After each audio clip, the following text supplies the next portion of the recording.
Marathon is the newest game coming from Bungie, creators of the Halo and Destiny franchises, and a lot is riding on the back of Marathon's launch. Today, we're going to go over, or more honestly speculate, what this launch, good or bad, actually means for both Bungie as a studio and Destiny as a franchise. To start, let's ask what happens if Marathon were to flop or fail to maintain a player base after the launch window and the honeymoon phase is over, as I think this is the easiest answer to give. Realistically, I think you should expect to see Sony begin to take over the leadership role at Bungie, as ever since the $3.6 billion, with a B, billion dollar acquisition of Bungie in 2022, Bungie has retained autonomy and was allowed to continue to manage themselves as long as sales numbers and goals were hit, which, up to this point, they haven't been. So, it's reasonable to expect Sony to want to start doing things their way and hopefully get the ship afloat. But what about Marathon in this scenario? Likely the same situation that both Destiny 1 and Destiny 2 had seen before, taking about a year or so to fully fix the problems and hopefully regain player trust and, as well, players. But what if Marathon launches to raving reviews and player counts rivaling the launch of Arc Raiders, and more importantly, maintain that player base, just as Arc Raiders has been able to achieve so far? I'd expect that it would be all hands on deck to try to get the post-release content ready to go before players begin to get bored with the launch offerings, being likely both smaller updates and new maps and enemies like Arc Raiders has had so far, as well as bigger, possibly paid expansions as we become accustomed to inside of the Destiny franchise, as well as your regular live servants cadence of seasonal updates, bringing balance changes, more microtransactions and battle passes, and hopefully new gear to be earned. And should Bungie be able to maintain a strong player base and plenty of momentum, delivering well-received updates and expansions at a good pace, then Sony would likely allow Bungie to continue to self-govern themselves for the foreseeable future, so far as their other franchises and goals didn't continue to suffer. But what about Destiny?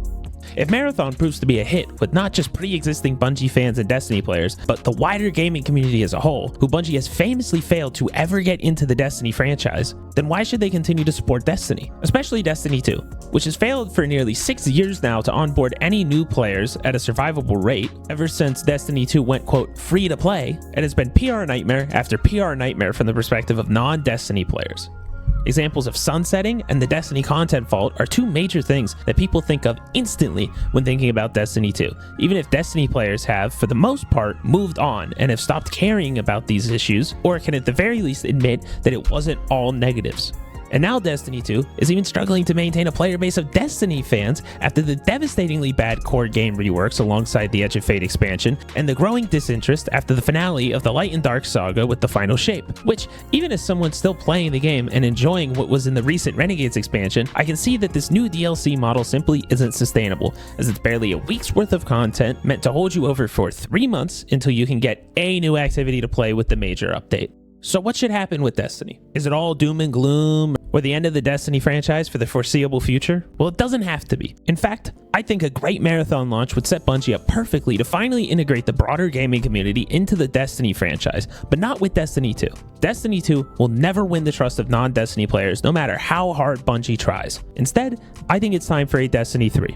I believe that if Bungie can show that they can launch a game in a great state, contrast to both Destiny launches, and can maintain a great game that they've made, more people would be interested in and willing to try a Destiny 3.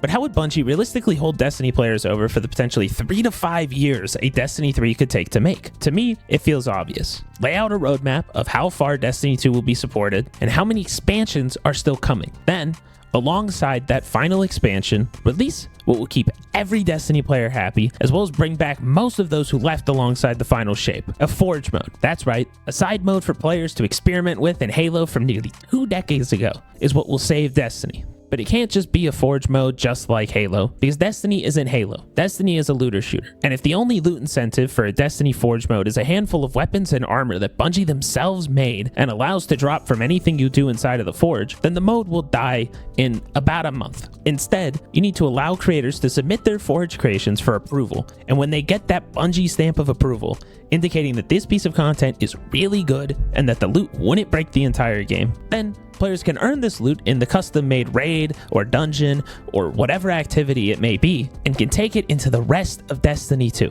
Now, these approved bits of content don't have to be canon or have lore implications in any way, and the loot doesn't have to count towards collections or be balanced by Bungie themselves, but a lack of custom gear to earn would kill the Forge. very quickly. It would also allow a potential revenue stream for Bungie, despite the fact that they would have only done maintenance and haven't actually released any content for who knows how long in this hypothetical future, by allowing approved content to release paid ornaments. Imagine your favorite Forge raid has a really cool exotic weapon earn, and the creator puts out an ornament for, say, 700 silver, and you decide to buy some silver to get it. Now, Bungie has made some money for content they didn't make, and a portion should, at the very least, go to the creator, which would incentivize quality and creativity from creators, as a paid ornament would also require Bungie to sign off on and doesn't even have to be in the main Eververse page. You could allow players to buy it in the Forge mode itself from some kiosk or however the creator would want you to. What else would ruin the Forge experience is if it worked exactly like Halo's Forge mode. Recently, a creator by the name of Madman Epic created an entire Destiny-themed raid in Halo Infinite. Towards the end of the video, he mentioned how he was running out of space to use and had to cut the detail down in the latter half of the raid. Halo Forge also lacks the level of detail in terms of creating new enemies and enemy behavior, as well as creating custom mechanics that a Destiny Forge would need to have in order to be a success. It wouldn't feel good at all if every raid was a detailless box fighting a different colored Oryx who has a slightly different attack pattern, all because the creator wanted to make the greatest jumping puzzle to ever exist and ran out of space before they could get to an encounter. The solution is something every single one of you have seen: load zones. How many times while playing Destiny do you hit a load zone? All the time. You can't go 5 minutes without hitting a load zone. So allow players to max out the Forge budget for a load zone, then just start fresh in the next. It sounds so simple and easy to my non-game developer mind, but obviously I don't know if it would work exactly how I'm thinking.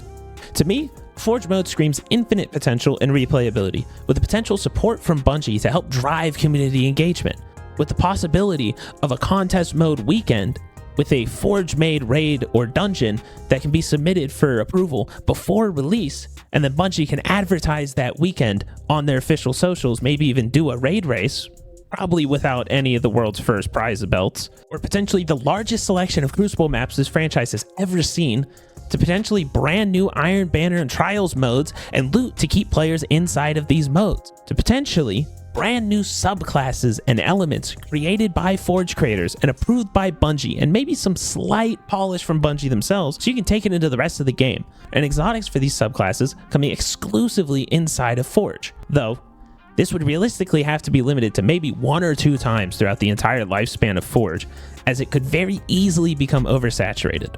Then, once Destiny 3 is close to release, Bungie can work with the best creators directly to create a piece of the build-up to Destiny 3 content in the Forge, allowing potential new enemies or mechanics from Destiny 3 to be used exclusively here in these activities. Forge doesn't have to stop at a Destiny 2. Let Destiny 3 come out and be the best Destiny has ever been on launch, with amazing content and so much of it that it almost feels overwhelming. Then, when the content cycle begins to slow and players are going through the content faster than it can be made, reintroduce the Forge into Destiny 3 with all the same great potential it had the first time, with Bungie approved loot to be earned and taken into the rest of the game, but also Bungie could use the Forge to test what ideas and mechanics that they themselves are working on, and use Forge creators to test which of these actually work and which of these players really enjoy.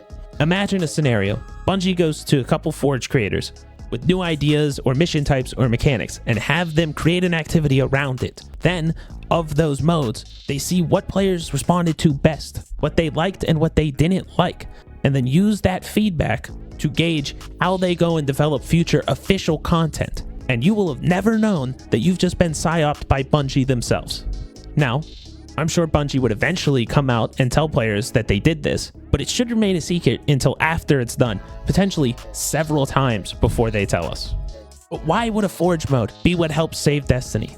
Simply look at other game franchises. Games like Roblox are obviously massive and exist solely on creator-made content. And a game like Fortnite has a huge selection of players that play almost exclusively creative mode, as well as simply offering a nice break in between every BR match for you to go and potentially farm XP in an easier, more relaxed way, or just have fun. Or even something like Black Ops 3, which despite being over 10 years old, is still one of the highest played and rated Call of Duty games on PC specifically because of the custom zombies. And no matter what new COD game comes out, players always cycle back to Black Ops 3. They have been unable to release anything that grasps players nearly as well as creator-made content.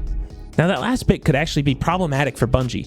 If players want nothing to do with a Destiny 3 and return to Destiny 2 for the Forge and community-made content instead of anything Bungie put out themselves, which is why the Forge would have to eventually be brought into Destiny 3 and find a way to balance the existence of community-made content and official Bungie-released content. A Forge mode could very well open the doors to a brand new avenue of content by allowing talented, community-favorite Forge creators with dreams of something bigger to potentially make content involving the Destiny IP outside of a mainline game or the Forge, allowing them to make whole games of their own inside of the Destiny franchise to spice up the formula. Imagine a single-player FPS title like the old COD campaigns or a Doom game, but set in the Destiny franchise, allowing the lore and storytelling as well as great gunplay to take the front stage and not worry nearly as much as the loot itself. These could be great opportunities to flesh out the universe and simply refresh players who might have lost interest in the core Destiny cycle.